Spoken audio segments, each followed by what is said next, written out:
sa voix m'amène.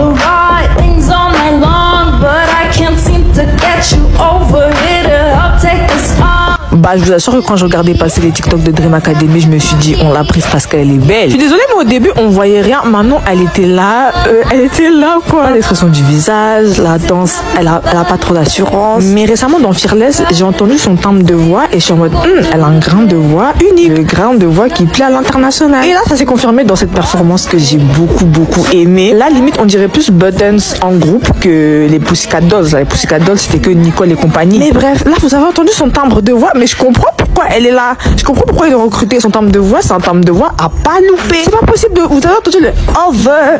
C'est trop. Donc, tous ceux qui disent qu'elle n'a rien à faire là, vous avez pas la fibre artistique en fait. Et la fibre marketing. Tout ce qui est expression du visage présent sur scène, ça se travaille, mais un timbre de voix comme ça, c'est unique à une personne. Là, maintenant, l'industrie de la musique, c'est une industrie de visionnaires. Donc, il faut voir en amont de ce qui va se passer. Donc, en tant que visionnaire, je vous ai déjà fait mon top de futurs groupes de 6 que moi, je ferais si je devais faire le groupe. Parce que je pense que le but de ces performances, c'était de nous montrer leur capacité en tant que groupe à l'international. Là c'était plus les chansons de K-pop, là c'était vraiment des chansons du marché de la pop. Donc déjà si on reste sur Manon, il faut qu'elle sorte en groupe, c'est primordial. Là si je parle en tant que PDG de marketing, je suis désolée mais elle est incroyable, elle est trop belle. Donc son visage, il reste dans l'esprit des gens. Elle a un visage attractif. Donc quand tu vas voir le groupe, tu vas voir Manon, tu vas dire c'est qui ça là dans le groupe là. Donc oui, il faut qu'elle sorte dans le groupe, mais surtout elle a un timbre de voix incroyable. Bon, rien à dire. Donc voilà, Manon. Ensuite, pour continuer, Sophia, c'est ce qu'on appelle une ace. Donc voilà, on peut la mettre sur n'importe quelle position. Elle va slay, comme on dit dans le jargon. Donc ça, c'était évident. Ensuite, Daniela. Faut savoir que je suis pas Dream Academy, mais je voyais les performances sur TikTok. Et à chaque fois que je voyais les performances, j'étais en mode, mais elle, là, la fille, là, c'est pas encore son prénom. Mais personne n'en parlait d'elle.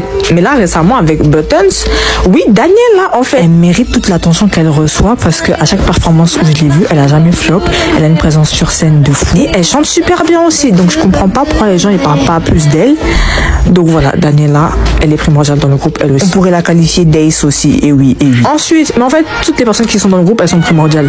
On va parler de Lara aujourd'hui. Elle chante super bien et elle a un charisme de fou quand elle performe sur scène. En plus, il me semble, elle compose aussi ses chansons, elle écrit ses chansons.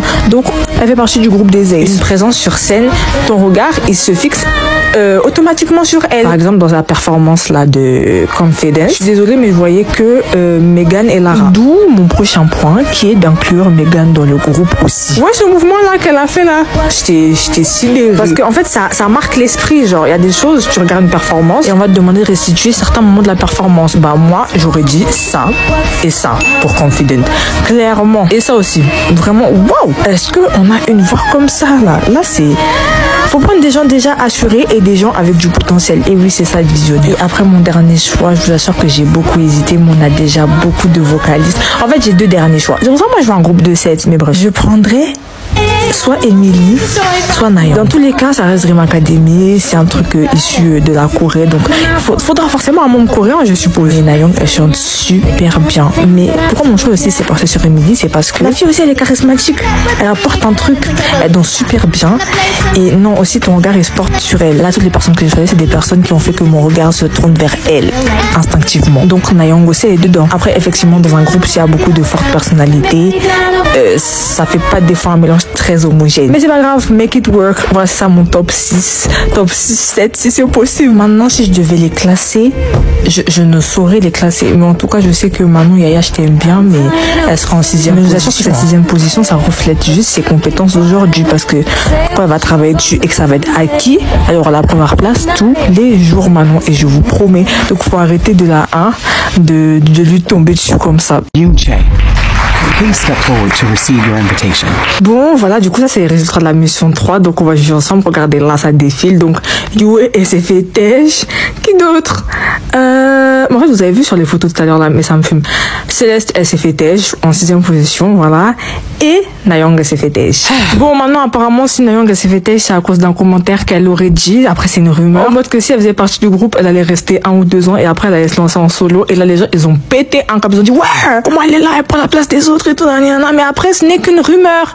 Et c'est trop chelou, ça sort là, juste avant les résultats de la mission 3, être trop chelou. Mais sinon, peut-être c'est elle qui voulait partir de elle-même aussi, hein, parce que sinon je vois pas comment on peut éliminer Na-Young à ce stade de la compétition. C'est louche. Après, next. Céleste, en vrai, je la connaissais pas trop, mais dans la performance de Buttons, je trouve qu'elle a bien réussi à s'accorder avec le groupe parce que sa partie Say what you can do, voilà, c'est nothing. Enfin, ça m'est resté dans la tête, mais à part ça, je trouve qu'elle s'est pas démarquée. En fait, je crois que les 2 fois où je l'ai vue, c'était genre, à un moment donné, je sais pas, elles avaient chanté, elles étaient 5. Je sais plus c'était quand, j'avais vu ça sur TikTok. Elle était pas en harmonie avec les 4 autres. Et là, c'est la 2e fois où je la vois. Là, elles avaient une certaine synergie de groupe, genre énergie de groupe.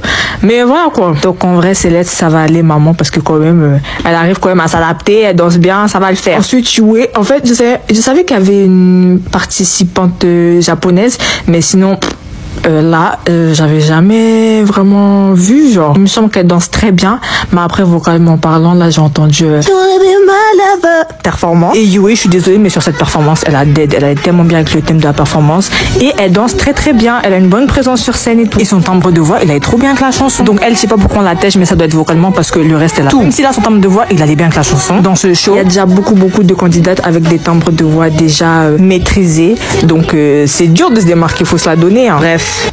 Mais du coup, voilà, les éliminations, ça me choque pas. Ça me choque tellement pas. Et du coup, j'en reviens sur mon point précédent, en mode qu'il y a déjà beaucoup de candidates avec des timbres de voix maîtrisés. Donc, pour se démarquer, il faudrait avoir une présence sur scène de ouf, danser en mode de manière assurée, ou avoir un fort potentiel qui pourrait être très nécessaire au groupe. Ou des fois, on va pas se mentir, hein, être beau et savoir danser. Ou des fois, juste être beau. Tous les groupes de K-pop où on a pris quelqu'un parce qu'il savait pertinemment qu'il allait plaire au public et qu'il s'améliore sur le tas, ça me fait. Et c'est pour ça que je voulais dire ça, parce qu'il y a une chou dans mes commentaires qui est venue me dire que Yoonchae a été sous-cotée. Donc je me suis dit, who is Yoonchae? Donc je lui ai dit que j'allais voir, et là j'ai vu. Et donc pour répondre, je pense pas que Yoonchae elle est sous-cotée, mais je pense que l'audience de ce Survival Show, c'est des personnes qui portent plus d'intérêt au talent brut des candidates. Et il y en a tellement, donc du coup, ça fait que Yoonchae il la calcule pas trop, parce que dans leur tête ils se disent oui c'est une candidate lambda qui n'apporte rien au groupe. Et c'est pas qu'elle soit sous-cotée ou quoi, mais c'est que sur tous les fronts, il y aura toujours quelqu'un de meilleur qu'elle dans ce show. Si on récapitule tous les points. Chant, danse, présence sur scène, rap, parce que la personne rappe. Là, vous pouvez pas me citer quelqu'un de meilleur que Yoonchae dans ces 3 points. Et ça fait que Yoonchae, elle n'est pas mauvaise, mais elle n'est pas excellente non plus. Et elle a pas ce petit truc pour se démarquer par rapport aux autres candidates. Et ça fait qu'à côté des autres candidates, elle paraît moyenne. Mais elle est dans un autre Survival Show, elle pourrait passer de ouf là. Mais c'est juste que là, les candidates, c'est trop maîtrisé, c'est trop acquis. Dans le sens où juste une présence sur scène, c'est super important. Si elle avait une présence sur scène plus forte avec ce qu'elle a déjà, je pense que les gens ils porteraient plus d'intérêt à Yoonchae, pour de vrai. Là, elle a pas forcément une mauvaise présence sur scène, mais elle est faible comparée à celle des autres. Très faible. Parce que déjà dans ma tête je me suis dit who is Yoonchae? C'est pas normal. C'est pas normal. Parce que dans mon TikTok sur Dream Academy, je suis là, je parle de Lara et Megan et je suis en mode Yoonchae c'est la go qui est dans le groupe de Lara et Megan et tout là. C'est la go où j'ai dit on la voyait pas et tout. Avec Marquise il me semble. Mais donc du coup voilà, j'ai fait un constat. Et vocalement parlant, Yoonchae elle a des compétences plus développées que Marquise. Pour autant Marquise elle s'est pas moins démarquée que Yoonchae. En regardant la performance et en me concentrant sur Marquise et Yoonchae, j'ai plus vu Marquise. Parce qu'en comparant leur présence sur scène, Marquise, elle a un peu beaucoup plus de présence sur scène que Yoonchae. Mais pourtant, vocalement parlant, les parties qu'on donnait à Yoonchae, c'était des parties assez... Voilà quoi, c'est pour des vocalistes. Mais ça veut pas dire qu'elle a une mauvaise présence sur scène, j'ai regardé, mais toujours c'est... En fait, c'est l'expression du visage, c'est toujours un petit smile, un petit sourire et tout. Mais là, c'est what's wrong with being confident là. Donc ça parle de confiance en soi, le fait d'être assurée. Elle aurait dû être un peu plus arrogante dans ses expressions faciales en ce qui concerne les thèmes associés à la chanson et tout. Et là, je pense que je l'aurais vu avec Lara et Megan, honnêtement. Parce que le problème avec Yoonchae, c'est quoi? C'est qu'elle a plus de compétences maîtrisées pour se démarquer comparé à Marquise. Pourtant, je l'ai vu au même titre que Marquise. Comme quoi, une présence sur scène, c'est important de fou. Donc, avis final sur Yoonchae. Elle n'est pas nulle, elle n'est pas mauvaise, mais elle n'est pas excellente comparée aux autres candidates. Du coup, ça fait qu'elle est moyenne. De plus, si ça va me parler des membres au potentiel dans l'émission, bah, justement, ils ont un potentiel plus fort. Genre, ça prend plus de place que Yoonchae. Les Manon, les Ezreela. C'est des gens qui n'ont pas des compétences maîtrisées comme les Sophia, les Lara, bon, les Na-Young qui sont partis. Vous voyez ce que je veux dire? Les Daniela. Mais pourtant, c'est des gens dont on entend plus parler. Pourquoi? Parce qu'on sait que c'est des éléments nécessaires au groupe. Je reprends l'exemple de Manon. Manon, elle a une voix d'alto. On sait que c'est là, on a entendu son timbre de voix, comment il est excellent. On sait que ça peut être nécessaire au groupe. De plus, la réalité des choses, c'est que les gens, ils s'intéressent aussi au physique. Et Manon, elle est super belle. Donc, ça peut être un élément dans le groupe qui va attirer beaucoup de fans qui connaissent pas le groupe. Et ils vont dire c'est qui elle est belle et tout. Et du coup, ils vont s'intéresser au groupe. Mais pour moi, toutes les candidates sont super belles. Mais Manon, on va pas se mentir, c'est Lago Pinterest. Ezreela, pareil. présente sur scène. Quoi, elle a fait She's a real lady. Oui, je me rappelle. Alors qu'avant, je connaissais même pas Ezrela. Parce que je vous rappelle, dans un groupe, c'est l'import de chacun qui compte. Donc, si à côté, il y a déjà quelqu'un qui le fait mieux, on va pas prendre la personne. Vous voyez ce que je veux dire? Pour moi, c'est très logique. Maintenant, si elle avait un truc en plus, on aurait pu considérer. Mais là, pour l'instant, Yoonji, on n'a rien vu qui pourrait la rendre facteur essentiel de ce groupe. À part le fait qu'elle soit coréenne. C'est là que j'en viens à mon dernier point très important, l'élimination de Nayoung. Dream Academy, c'est un survival show en collaboration avec HYBE, situé en Corée, et Geffen ou Jefun, situé en Amérique. Voilà. Corée.